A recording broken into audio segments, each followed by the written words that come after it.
Hello and welcome to this special broadcast on One India. Budget is round the corner and all eyes are on Nirmala Sitharaman, the way she would be designing the budget this time around. What is there in that all-important Bahi Khata? All these things would become clear on February 1st when she rolls out the budget for 2025. Meanwhile, One India has been bringing all the latest and also the deep dives into the economic aspect of running this country as big as India for that matter. What does it take? What are the expectations? What are the common man thinking? And the backbone of any economy, the MSME and the manufacturing sector, what are they thinking of and what are their expectations? To discuss the matters further, today it's our privilege to have been joined by one of the topmost entrepreneurs from the Greater Noida region in Uttar Pradesh, where, as Chief Minister Yogi says, business is on boom. Let's figure out and let's know from them itself. What do they think? What do the entrepreneurs in Greater Noida think of the policies that the government is making? What are their expectations? And also, is taxation pinching them? We'll have to wait and watch what is there in the Bahi Khata, as I mentioned earlier. Without much ado, let's quickly delve into the panel that we have here. Thank you so much, gentlemen, for taking time out for One India. From Amit Sharma, Rajiv Verma, Rakesh Bansal, Ravi Gupta and JS Rana are here with us. They are all entrepreneurs, have been part of the manufacturing sector for over 4 decades, if I'm not wrong. Let's start with Mr. Amit Sharma. Mr. Sharma, as generally one would think in terms of what lies ahead for the manufacturing sector, if you talk about the expectations from Nirmala Sitharaman, what is it? Has it changed over the years or it still remains the same? See, the best part of this government is that they have been responding pretty well. But there are so many things that have actually to be, they have to come down to the ground. Like, the manufacturing sector is not reaping the benefits of the policies that the government is coming out. The worst part is that when it comes to the interest section, everybody is being paying a very high rate of interest because the RBI is not slashing its rate of interest. Right. And the banks naturally they keep on adding their profits. Secondly, the policies that the government is coming out with, the MSME policies, it is the way they have been saying that okay, there'll be it has been given, the industry is supposed to take the benefits of it, but the officials, the administration part, right, that is not functioning properly. Okay. So it doesn't come down, when it comes down to the benefits being passed on to the industry, it's not happening. It's not happening. Well, it takes us back to the same old days when one of the prime ministers said that we are issuing policies, but they are not reaching the desired sectors. I mean, that could be it's still there because it's very, like, if you ask the industry, very few people are able to get the benefits, and it is like the percentage is very minuscule. Right. Mr. Verma, do you agree with the sentiments that Mr. Sharma mentioned? Pehli baat to wo. Secondly, if you talk about expectations, does it also meet the reality? वो सच होता है क्या? Actually, I do agree with what Amit is saying. The problem is that when this BJP government came into the picture, they promised a lot which didn't trickle down to the lower level. Right. For example, if they are talking about ease of doing business, so I don't find still now, there are some sectors where ease has been done, but that is maybe 10 to 15%. For example, I will talk about GST, which is a change from excise and sale tax to a GST level. But then GST itself is a very complicated subject after 6 years now, or maybe 7 years now, down the line. And if you take custom duties, where we do import and export, there the things are a bit easier than earlier, when before 2017 it was quite complicated to import. The duty calculations were quite tedious, So those things have come down to certain level that today if you get a container, even in our ICD Dadri, you can clear it in 24 hours. Okay. Earlier it used to take 4 days, 5 days, 7 days, bureaucracy was there. So these are the things which have come down. But then in general I will find that the ease of doing is not that much. Okay. If you want, I can give you an example also. that recently DRI, Department of Revenue, issued us a notice from Vapi Okay. down to Greater Noida that you are importing containers and we want to investigate the matter.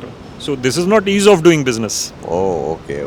And they could have done from Noida Yes. or from the Why custom authority.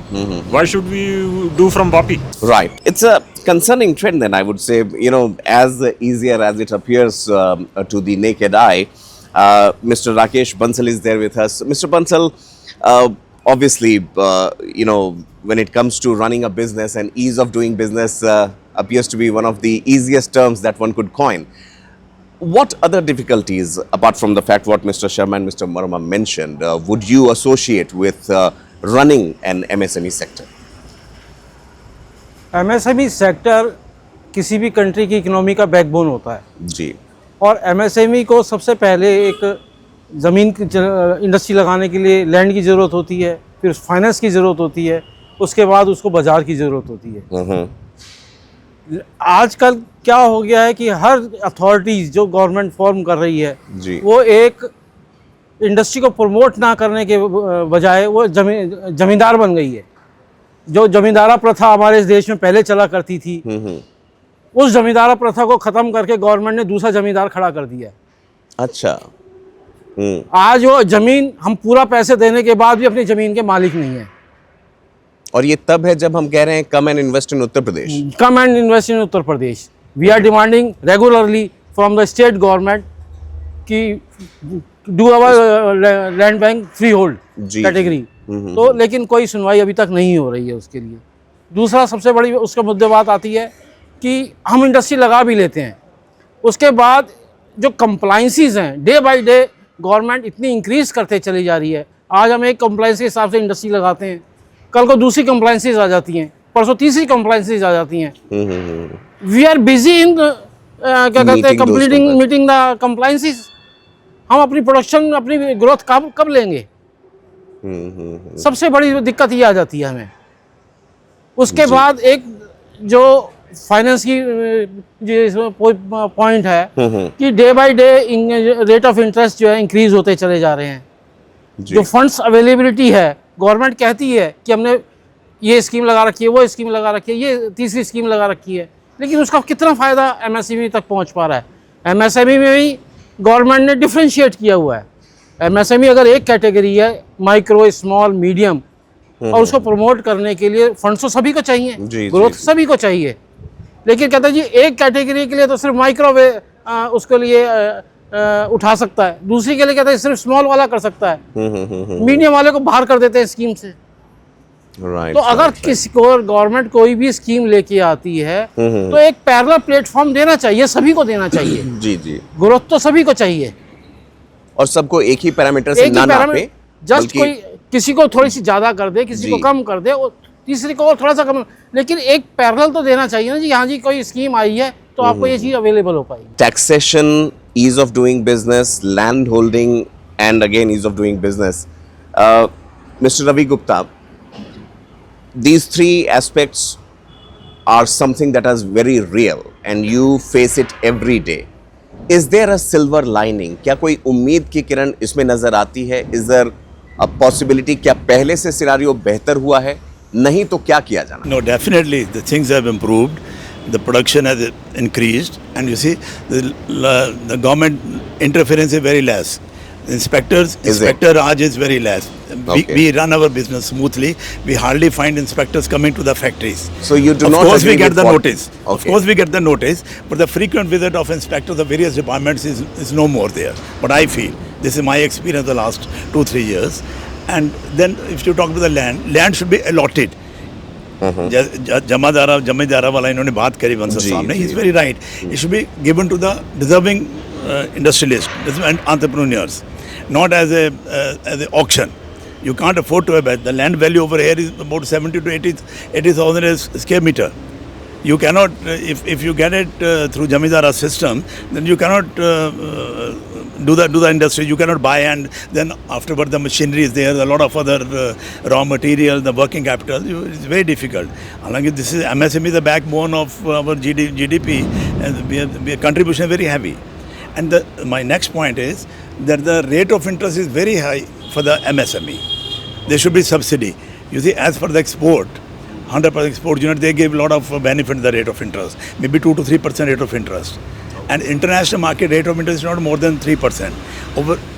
Over here, we are paying approximately 10% rate of interest, which is very high. We should get some subsidy on this. Plus, the third, my point is that regarding the electricity, electricity has really improved. We are very happy, but they should give some subsidy. Average unit rate is about 9 rupees. Okay. That should come down per unit. 9 rupees is very high. You see, we have to compete with the world. It's a globalization. You have to compete with the people where the electricity is almost free, rate of interest is very less, labor is, of course, our labor is, we got skilled labor is plenty, but other factors are affecting the growth of the industry. Right. And government should really look into it. This is the benefit of everybody is affected with this. Right. Fair enough. I mean, it makes sense. Obviously, when you are investing so much, then obviously the cost of your product also goes high. Definitely. And then the market also shrinks for you in a bit. You know, you have to go to a better or a niche market to market yourself. Mr. J.S. Rana is also there with us. Mr. Rana, so far 4 speakers have spoken, and the issues that you bring to the table is something which is eye-opening, not less than that, let me tell you, because हम अक्सर बात करते हैं नए भारत की, हम अक्सर बात करते हैं नए राज्य की, विकास प्रदेश की. उन सब में अगर ऐसे functional limitations होती हैं, if there are so much to work upon, do you believe that enough messaging has been done both ways, from the government to the businessmen and from the businessman side to the government? Is it happening? And if it is not, then what is needed? Yes, it is happening. It is happening. Things are improving a lot. अगर हम पिछले 8 या 10 साल की बात करें तो काफ़ी सुधार हुआ है ऑनलाइन होने से. बट अभी भी समस्या जो है ऊपर वाले लेवल पे ठीक है, लेकिन जब नीचे वाले लेवल पे जाओ, थर्ड लेवल पे जाओ, तो वहाँ समस्या वहीं की वहीं खड़ी हैं. वो लोग अभी सुधरने के लिए तैयार नहीं हैं. और सरकार की बहुत सारी स्कीम्स हैं जिसका काफ़ी प्रचार प्रसार किया जाता है, बट वो अभी कंप्लीट नहीं है और ज़्यादा होना चाहिए. और उसको जैसे हम लोग बोलते हैं single window system is there, available है, बट इफ़ेक्टिव नहीं है. It is not very effective. We need to work upon this. अगर ये हो जाएगा तो हमारी प्रॉब्लम काफ़ी हद तक सॉल्व हो जाएंगी. और जैसे कि बंसल साहब ने भी कहा, रवि जी ने भी कहा, जो यहाँ पे लीज होल्ड और फ्री होल्ड वाली प्रॉपर्टी है, हम लोग इतना सारा पैसा देने के बाद भी आज भी हम किराएदार की तरह काम करते हैं. अगर मुझे अपनी इंडस्ट्री में कोई चेंज करना है, suppose I wanted to change some construction करना है, मुझे कुछ इम्प्रूवमेंट, कुछ अपना प्रोडक्शन के लिए कोई हॉल बनाना है, पहले मुझे उससे परमिशन लेने जाना पड़ता है. क्यों? I am the owner of the property. I can do if it is within the limits and जो मैप के अकॉर्डिंग है या उस जो परमिसिबल एरिया है, अगर उसको हम यूज़ कर रहे हैं तो हमको उसके पास जाने की ज़रूरत क्या है? मैं एक बैंक से दूसरे बैंक शिफ्ट करता हूँ तो मुझे मॉर्टगेज परमिशन लेने क्यों जाना पड़ता है? These are the small issues जो कि हम लोगों को काफ़ी प्रॉब्लम में डालता है. हम लोगों का 50% से ज़्यादा टाइम, एंटरप्रेन्योर्स का 50% से ज़्यादा टाइम सिर्फ इन्हीं कंप्लाइंसेस को कंप्लीट करते करते निकल जाता है. तो हम क्या आगे क्या सोचें? Fair enough, Mr. Rana. Thank you so much for sharing these actually teething troubles that many of us are not aware of as far as the MSME sector is concerned. Mr. Sharma, coming back to you again, जो compliance की बात आ रही है बार बार कि rules इतने बना दिए गए हैं कि उनको फॉलो करने में ही ज़्यादातर समय निकलता जा रहा है. Do you think that when we talk about medium, small enterprises and micro enterprises, उन तीनों के लिए एक जैसे ही रूल्स बना दिए गए हैं, जो कुछ के लिए मुश्किल हो रहे हैं, कुछ उसको कर पा रहे हैं, या यहाँ और भी क्लियर मार्किंग्स की ज़रूरत है? Is there a need for more clarity as far as these compliances are concerned? You have come up with a very good question. Problem क्या है कि आप MSME कहते हैं, माइक्रो स्मॉल मीडियम एंटरप्राइजेस, और आपने उसको बाइफरकेट कर रखा है. सारी जितनी भी बेनिफिट्स देना चाहते हैं आप on paper, that is for micro and small. Now coming down to the the government compliances, for micro and small they are same as for a medium or even a large. to a certain compliances are such that even a micro unit has to follow them. Now, somebody working with just 4 people, how do you expect him to follow those rules which are applicable for a large unit? Okay, so वहाँ demarcation नहीं है. वहाँ official की एक बड़ा simple सा method है वो कि उसके विवेक पे है. आप उसके विवेक पे करेंगे तो फिर वो बहुत सारी बातें आ जाती हैं उसमें. ठीक है, और ये चीज़ें कंप्लायंसेस की बात करेंगे. कंप्लायंसेस गवर्नमेंट कितना सीरियस है, वो पेपर पे तो चाहिए उनको सब कुछ, लेकिन एक्चुअल में क्या हो रहा है उससे कोई लेना देना नहीं है. ठीक है, और अगर वो एक्चुअल की बात करेंगे तो इतने कॉम्प्लिकेटेड है कि हम उसको फॉलो नहीं कर सकते. तो बीच का रास्ता निकाला जाता है, वो सबको पता है कैसे निकलता है. तो अगर वो सिस्टम अभी भी चल रहा है तो फिर वो चेंज क्या चाह रहे हैं आप, या क्या चेंज कर रहे हैं? बहुत पते की बात कह रहे हैं आप यहाँ पर. और किसी भी सेक्टर को to flourish we definitely need some free hand, I would say, and lesser restrictions. I mean, there was a saying which used to go around that the business of the government is to stay out of business and not get It is not to make profit, like what Mr. Bansal and Mr. Ravi and Mr. Rana pointed out, that land should not be something which the government controls. It should be given to the industry, and especially there are so many people who are still running the units on rent. Now those people are not able to buy the whatever land they required in the area, especially the Greater Noida area, because it's so costly now. Just because in 2021 one of the authorities they started the e-auction method. वो policy करने के वजह से हुआ ये कि land की cost एकदम से, जो कि मार्केट का रेट भी जो काफ़ी लो था, उसका 2 times 3 times चला गया ऑक्शन की वजह से. और उसके बाद तो वो रुक ही नहीं रहा. आज के टाइम पे अगर आप 2016 की बात करेंगे, अगर मार्केट की में ज़मीन 10,000 रुपये मीटर मिल रही थी, आज के टाइम में it is touching around 1 lakh rupees a meter. So in a span of say how many 7-8 years it has gone somewhere else. Now you can't buy land and then think of investing into the plant and machinery and other things. So it has become very, very difficult. Right. Mr. Verma, just taking from where Mr. Amit left, ज़मीन के costs बढ़ गए over a period of 8 to 9 years. क्या उसके साथ जो peripheral services मिलती थी, access to road, access to drinking water, connectivity, has that been worked upon? No, I will say that the land cost has increased tremendously. The access to water is not there at all in industrial areas. Okay. In fact, they have imposed a compliance for water also. That Okay. they are not giving water, and if you are putting a bore well, they want to regulate that also now. So for that Okay. also has UP declared a compliance. Okay. That if you are taking out 10,000 liter or more, you need to get registered and then give all updated readings to the government. And if it is below, then at least you have to register. So first you give water, why will we do bore well? So those kind of infrastructure bottlenecks are still there in a regular industrial area.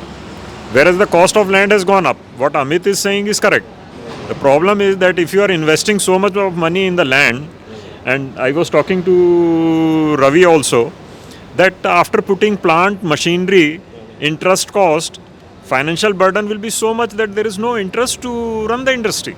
Right, absolutely. Even after 4 decades of working myself, I am still thinking that what is the fun of doing business? There is no fun. Right, right. So if you see, even today the market is not responding properly. All the major consumer goods companies hardly have seen any growth in these quarters, 1% or something, and their profits are also stagnant. So maybe the reason is the overall capital cost and the production cost has gone up. So you are not able to tap the market. Or maybe the money is not there in the hand which population can buy Right, to a right. certain extent. That's what I feel. Absolutely. Mr. Bansal, एक film का नाम तो मुझे नहीं याद है, लेकिन एक डायलॉग था कि लिक्विड ऑक्सीजन का कॉन्सेप्ट था कि इन्हें लिक्विड ऑक्सीजन में डाल दो, लिक्विड इन्हें जीने नहीं देगा और ऑक्सीजन इन्हें मरने नहीं देगा. क्या उस तरह की स्थिति यहाँ इंडस्ट्रियल सेक्टर में नज़र आ रही है? सरकार आपको सुविधाएं दे रही है, लैंड दे रही है, कह भी रही है आइए इन्वेस्ट कीजिए, इम्प्लोर कर रही है, लेकिन ये पानी के लिए कंडीशंस लगा देना, एक्सेस रेस्ट्रिक्ट करना, कॉस्ट का बढ़ जाना, is this helping us at all. आपकी बात सही है। ये लिक्विड ऑक्सीजन जो गवर्नमेंट की जो डिक्लेयर कर रही है, स्कीम्स डिक्लेयर कर रही है, सब्सिडीज डिक्लेयर कर रही है, ये वही लिक्विड ऑक्सीजन है। जी जी। ये हमें मरने भी नहीं दे रही और जो इनके कंप्लायंसेस है वो जीने भी नहीं दे रहे। जी जी जी। तो इसमें मैसेज क्या जाता होगा? We are sitting here in the heart of the industrial area of Uttar Pradesh. मुझे लगता है by any means Greater Noida are one of the most industrialized developed sectors as far as Uttar Pradesh is concerned, and here we get to know that these are the limitations. Yes, people are putting in their money, their savings and everything. You are constantly improving also your way of operations, yet these complaints remain. Where do we go? हम जाएं कहाँ इस बात को address करने के लिए? अपनी प्रॉब्लम्स को एड्रेस करने के लिए जो हमारी अपनी एसोसिएशन से हम लगातार गवर्नमेंट के टच में रहते हैं। अच्छा। हमारी जो सेंट्रल ऑफिस है लगातार जो है लखनऊ के साथ टच में रहता है, पॉलिसीज़ मैटर में भी सजेशंस जाते हैं, इम्प्लीमेंट्स भी होते हैं, लेकिन जिस स्केल पे सुधार आना चाहिए वो दिखाई नहीं देता। अच्छा, लेट्स होप, जैसा कि अभी रवि गुप्ता साहब ने भी अपने पिछले जवाब में ये कहा था कि चीज़ें बदली हैं। If we compare from the last 10 to 15 years, things have improved. Mr. Gupta, coming back to you, a lot of changes have come over the past few years, and MSME sector especially has been very, I would say, active in assimilating those changes. चाहे हम बात करें technology की, AI की, या फिर improved machineries की. Do you feel that India as manufacturing hub is one of the options for the world to look at? आप भी कई मशीन्स जो हैं बाहर से जब लाते होंगे, क्या वो ज़माना अब आया है जब इंडिया की मशीन्स बाहर जाके वो प्रोडक्शन कर पा रही हैं जो बाहर की मशीन्स करती थी? किस तरह का कंपटीशन इंडियन एंटरप्रेन्योर्स फेस करते हैं when you are dealing with foreign clients? Definitely, you see, our machinery is very good. Our people are very dedicated. You see, we have the technology. We have a lot of good engineers in the country as well abroad. Indian, I think competition is there. But if government gives facilities, then we'll be able to grab the market, good share of the market. That's what I feel, and the scope is there. Our product quality is good. And international people are looking for India for the high-tech product, the good product, because we have a lot of benefit as the infrastructure is improving, a lot of educated classes there, engineers there, and we got skilled workers also there. I think the future is very bright if the government keeps on giving these kind of facilities, and I think we will be there. So you feel that yes, we have the potential, but we need an outlet. We need some sort of support from the government to definitely. Without present government ourselves. support, we cannot do it. But I'm hopeful. I'm very positive. Things Right. are improving. Government is also there to help us. As our government says, the $1 trillion economy or whatever the name they gave. $5 trillion economy Five बनाने is की बात हो Indian. रही है, बिल्कुल। I'm talking about the UP. I think UP is $1 अच्छा trillion. right, अच्छा UP, Yogi हाँ, Sahab, our overall. Chief Minister, also putting a lot of efforts. I'm hopeful. You're Some right. of the changes you have to do it, things will definitely improve. Either the rate of interest, the power, and all infrastructure things will improve. Less interference from the government department unnecessarily. They should have some control, but not unnecessarily. Mr. Rana, I wanted to ask you, जब बात MSME की हो तो China का जिक्र ना हो तो वो बात अधूरी रह जाती है। ऐसा बार बार देखते हैं हम लोग, चाइना कई मामलों में इंडिया से मैन्युफैक्चरिंग में, इनोवेशन में आगे चल रहा है। मैन पावर की जहाँ तक बात हो, मिस्टर गुप्ता ने भी कहा कि we have the skilled man power. Where do you think that we are lagging और not putting our resources to proper use कि 1948 में आज़ाद होने के बाद भी चीन अभी स्पेशली मैन्युफैक्चरिंग सेक्टर में काफ़ी बेहतर काम कर रहा है, या कर रहा है या नहीं कर रहा है, वो भी आप अपना ओपिनियन रख सकते हैं। इन योर ओपिनियन हमें क्या ऐसा करना चाहिए apart from what we discuss जिससे कि हम उनसे टक्कर दे सकें? थोड़ा सा हैंड होल्डिंग अगर हमें सरकार की मिल जाए तो चाइना को तो हम कभी पछाड़ सकते हैं। अच्छा, China is not so too far from us. हम लोग we are at par to the China. We have got fantastic man power with us, we have fantastic infrastructure. थोड़ा सा सपोर्ट हमें सरकार का हो तो हम उससे बेटर नहीं तो उसके बराबर तो कर ही सकते हैं, और बहुत ज़्यादा समय नहीं लगेगा हमको वहाँ तक पहुँचने में, क्योंकि हमारे यहाँ डेडिकेशन की कोई कमी नहीं है। सिर्फ फंसते हैं हम लोग थोड़ा हैंड होल्डिंग में। अगर सरकार हमको हैंड होल्डिंग करे और हमको थोड़ा सपोर्ट करे तो we can definitely do much better, and वो दिन दूर नहीं होगा जो हम लगभग चाइना के आसपास पहुंच जाएंगे। Although it is very it will be very tough, but we can do it. Still. We can I do would it. like to add something. Yeah. See, comparing India with China is, I don't think it's right, because Okay. their political structure is absolutely different. We are a democracy. Right. Okay, and democracy, you know what all happens. So it is not that easy, but yes, one thing is there, everything is here. But the only thing is the intentions or the willpower of the government, whether they really want to percolate it down to the place where it has to be, effective. Right.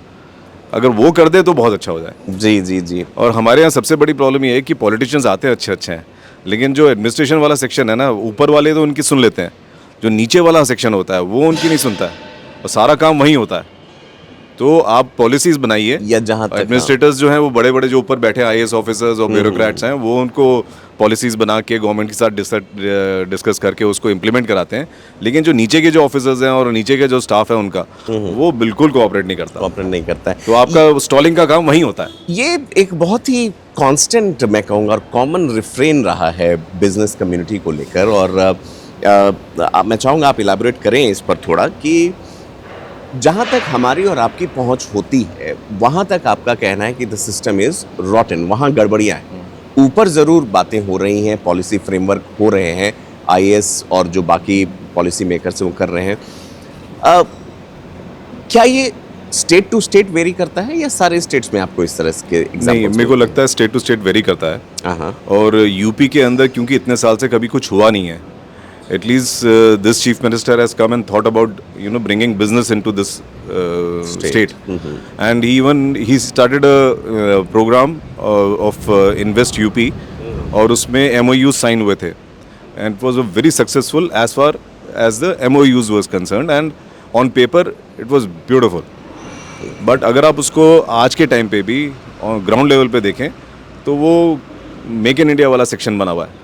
Make in India जो है 10% successful हुआ जी, ठीक है, वो उसको अब failure के condition में डालते हैं। वही केस अब इसके साथ हो रहा है, अच्छा, क्योंकि ये ज़मीन नहीं दे पा रहे। ज़मीन जहाँ हाथ लगाते हैं वहाँ महंगी है, और वो इनकी अपनी करतूत है। इन्होंने ये ऑक्शन शुरू नहीं किया होता और एक तरीके से चल रहे होते कि जिसमें MSME को इन्होंने देना ही लो कॉस्ट पे है, तो इनका ये सक्सेसफुल हो चुका होता अभी तक। बहुत ही क्रिटिकल सिचुएशन यहाँ। चलिए, हम लोग तो उम्मीद कर रहे थे कि हम लोग अपनी विश लिस्ट बताएंगे निर्मला जी को, लेकिन मुझे लगता है कि यहाँ उस तक जाने से पहले mister Verma, again coming back to weeding out these bottlenecks, अगर हम सिर्फ मैसेजिंग की बात करें और मीडिया के थ्रू और अन्य प्लेटफॉर्म्स के थ्रू, किस तरह का मैकेनिज़्म, गवर्नेंस मैकेनिज़्म ज़्यादा सूटेबल है MSMEs के लिए? क्या जिन हम अधिकारियों के और जिस हम तंत्र की बात कर रहे हैं, जो लोअर सेक्शन है, जहाँ तक आपकी और हमारी डेली की पहुँच है, जहाँ जाके हम शिकायत कर सकते हैं, क्या उसको फिक्स करने के लिए कोई अकाउंटेबिलिटी साबित होनी चाहिए, या हमें ही कुछ नया डिवाइस करना पड़ेगा, हमें ही अपने एस्पिरेशंस को कहीं ना कहीं कर्टेल करना पड़ेगा? मेरे ख्याल से तो ये काफ़ी मुश्किल काम है। मतलब गवर्नमेंट अपनी तरफ से तो कोशिश कर रही है कि कुछ सिस्टम बने, हाँ, बट सिस्टम कोई अडॉप्ट हो नहीं पा रहा है। अच्छा। क्योंकि जो माइंडसेट गवर्नमेंट ऑफिसर्स का और डाउन द लाइन जो बन गया है, वो तो चेंज हो ही नहीं रहा है। पिछले 70-75 साल में जो बना हुआ है वही चल रहा है। गवर्नमेंट अगर ऊपर से चेंज करने की कोशिश करती है तो नीचे तक तो वो आता ही नहीं है। मतलब हम लोग तो उसी में परेशान रहते हैं, इंडस्ट्री वाले। अब आप छोटी सी बात, कोई भी काम ले लीजिए, उन्होंने बोला कि हमने आपके लिए एक पोर्टल बना दिया, आप इंडस्ट्री सेटअप कर रहे हैं, तो अगर आप उसमें सेटअप कर रहे हैं तो आपको वहाँ पे लिस्ट भी नहीं मिलेगी कि आपको कितने कंप्लाइंस करने हैं।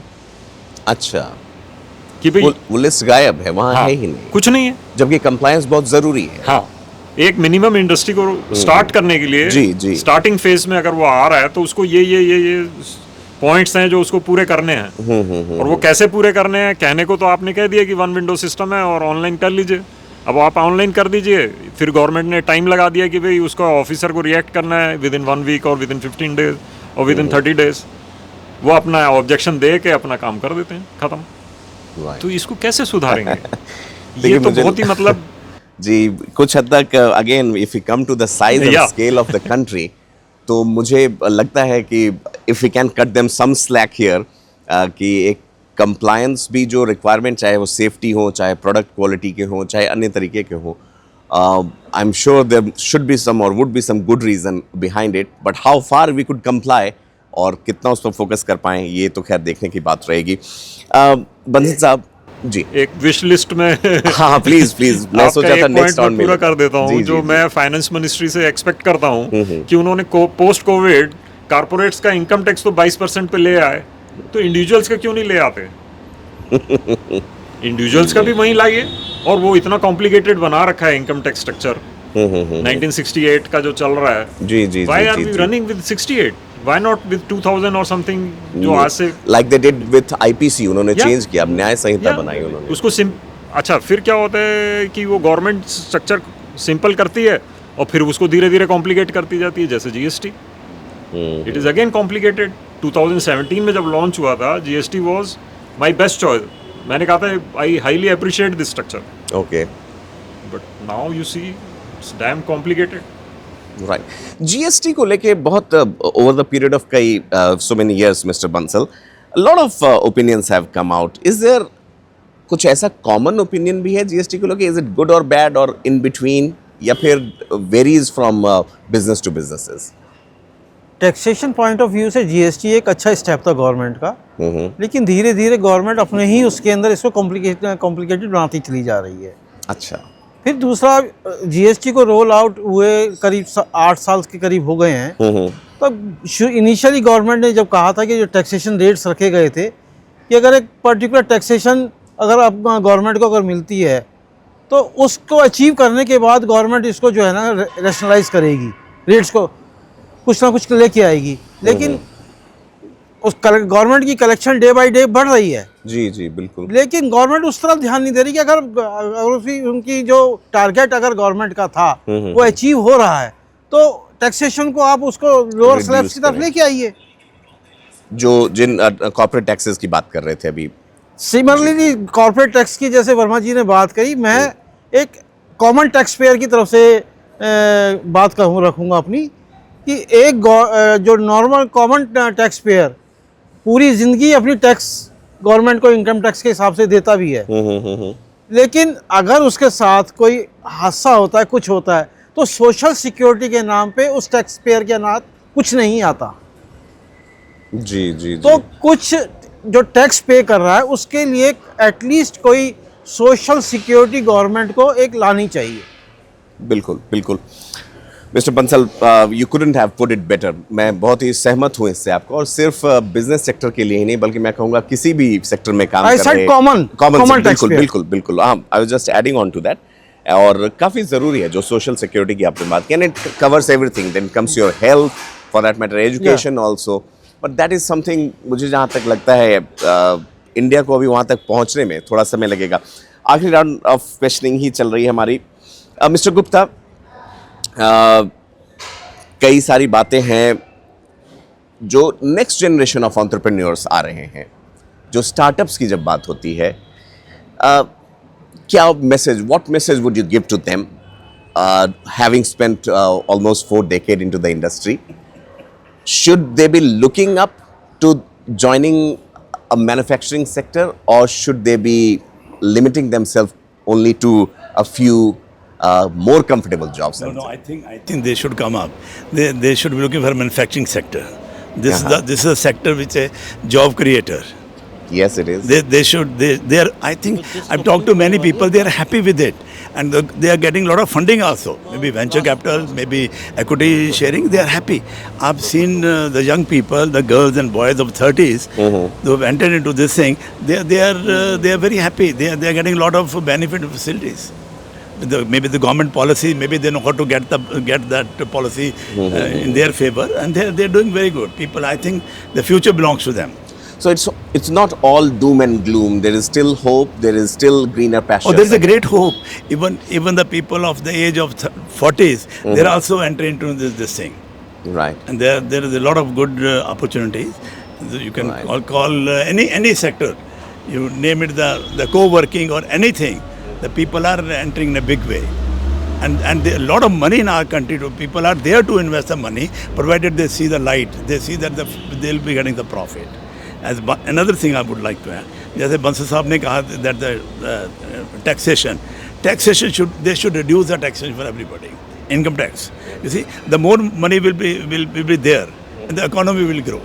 Right. I'm a senior citizen. Another thing I would like, you didn't ask, but I want to tell.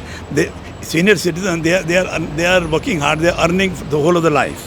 Whatever the savings they have, they put their money in the bank for the future this thing, right? But the government is not giving any subsidy to them. The interest they are earning, that goes with inflation. That maybe with the inflation coincide, right? But again, they have to pay tax on this income tax, and the exemption limit is very less. They should be totally exempted. The people above 60, or maybe they should make slab. The people above 70, no tax on the interest income. The money they have created and they have kept in the bank account for their own future. This thing they should free. Plus another thing on that medical insurance, the limit is very less. Right. They should be total free for the senior citizen. As they are giving 10 lakhs of the free medical assistance, but I'm spending money from my pocket. If I get the insurance, why should I not get the benefit in my taxation? Right. That's another point which you didn't ask, but I wanted to tell. No, you. no, please, by all because means, you this is a budget. I think we did a lot of talk on the MSME, but this is also Yes. No. more the definitely. money flows and the benefit will ultimately go to MSME. Right. No, obviously you are the ones who is generating avenues for others, but you also have to run a family. You also have to send your kids for higher education. So these things definitely are part and parcel of anyone's life. So thank you so much for bringing this up. So nice. Thank you. Finally, Mr. Rana, apart from the wish list that you would want to put up for Nirmala Sitharaman, one big issue or one emotive issue that these days the elections are also being fought on is job creation. Mr. Gupta also mentioned that MSME sector की तरफ सब लोग देखते हैं जब job creation की बात आती है.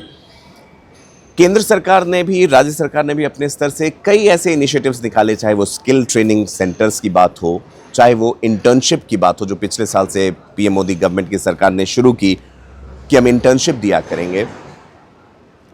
डू यू थिंक यहाँ पर ताली दोनों हाथ से बजने वाली स्थिति है अभी तक? एक तरफ से मोटिवेशन तो दे रही है सरकार, एमएसएमई सेक्टर जो जनरली जॉब जनरेट करता है, क्या उनको इस क्रम में भी कुछ सपोर्ट की आवश्यकता है? और are you self sufficient to create those jobs?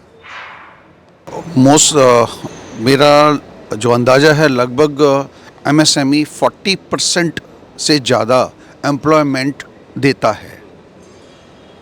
हम लोग 40% से के आसपास जीडीपी में भी शेयर है हमारा एमएसएमई का. इतना ही लगभग हम एम्प्लॉयमेंट जनरेट करते हैं. हम लोगों को जो हैंड होल्डिंग होता है वो बहुत कम है. सेंट्रल गवर्नमेंट का, स्टेट गवर्नमेंट का बहुत सारी स्कीम्स हैं नए एंटरप्रेन्योर्स के लिए, नए जॉब्स क्रिएट करने के लिए, नए इस तरह के बिजनेस करने के लिए. उनके बहुत सारी स्कीम्स हैं, बट अनफॉर्चुनेटली वो वर्कआउट नहीं होती. अगर आज भी डीआईसी के पास जाते हैं, डीआईसी के पास अगर उनको मिनिमम 100 को लोन देना है तो 10-20 लोन दे पाते हैं, इसके बाद 80-90 वापस चले आते हैं. अच्छा, ओके. वो उनकी स्कीम ही कभी कंप्लीट नहीं होती. रीज़न ये उन्होंने इतना प्रोसीजर इतना लेंदी बना रखा है, या उसमें इतना कॉम्प्लिकेशन डाल रखा है, या लोगों को अवेयरनेस नहीं है. तो अगर उनके पास 100 रुपये का बजट होता है तो 30 से 40 का यूटिलाइज हो पाता है, बाकी 70 वापस चला जाता है या लैप्स कर जाता है. अच्छा, ओके. और कुछ लोग जो लगाते भी हैं, जो स्टार्ट भी करते हैं, तो उनको बाकी 1-2 इंस्टॉलमेंट मिल जाती है, तो बाकी इंस्टॉलमेंट्स नहीं मिल पाती. अच्छा. सो वो फिर अगेन वो कहीं गड़बड़ हो जाता है. ये बेसिकली जो इश्यूज़ है, सरकार की पॉलिसीज़ बहुत अच्छी हैं, बट हमारे पास जो इम्प्लीमेंट कराने वाली अथॉरिटी है या उसके जो लोअर डाउन द लाइन जो स्टाफ हैं, दोज आर नॉट सपोर्टिंग. वो उनका किसी न किसी तरह से कहीं ना कहीं आपको फंसाने का उनका ऑब्जेक्ट रहता है. वो फंसाते हैं, तो फिर आप सब समझते हैं कि क्या चाहते हैं वो लोग.